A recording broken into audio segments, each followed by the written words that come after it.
I am your Grammarian today. Based on my experience of being a Toastmaster, I'm going to share with you some rules of thumb on how to be a better Toastmaster. First, don't pursue accent, but improve pronunciation. When an evaluator says that someone has good body language and gestures, we certainly can understand, although it should be gesture. But in other contexts, that might cause confusion. There are some basic rules for pronunciation. For this one, when G goes before the vowel E, I, Y, it is pronounced Ch. For example, gist, G-I-S-T. However, G in gear, G-E-A-R, goes before two vowels, so the rule doesn't apply. In the same way, when C goes before E, I, Y, it is pronounced S. Otherwise, K. There are some other basic pronunciation rules, and we can find them online. The best way to improve pronunciation is shadowing. You put on headphones and play an English audio. Repeat loud after a complete message or a meaningful unit in the audio, not the sound. So sometimes you have to delay speaking until you get the complete message. Choose an audio that is not too hard and around 2 minutes long. It is helpful in pronunciation, listening, and speaking. Organic food. Organic food. Recently, food safety has become a very big issue.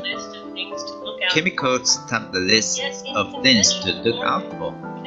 Yet in conventional farming, chemicals are frequently used to kill insects and fight plant diseases. Second, control your speech time. When I did my first 3 or 4 speeches here, I didn't write my script, but just outlines. Later, I found it hard to control my time well if I didn't write a script. Now I always write the script and count the words. 7 minutes is long enough to have you stand there without knowing what to say. But it is short enough to have you go over time. It is suggested that you fill up a minute with 100 to 120 words, depending on how fast you speak. Third, remember your speech. How do you remember your speech? Number 1, it cannot be just a title with words. There should be stories with emotions involved.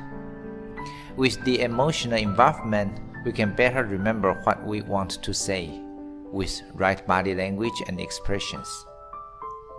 Number 2, give your speech a structure. It is like a building that starts from the first floor and then the second floor. Try not to make it start from the first floor, then the third floor, then comes back to the second floor. If your speech doesn't go in order of the floor, you have to do a lot of memorization before you remember it. Then, you either risk not remembering it or looking emotionless while delivering your speech because you are busy remembering instead of sharing something important. Fourth, complete a better speech. A speech is a building. It contains 3 parts: the structure, the interior, and the exterior.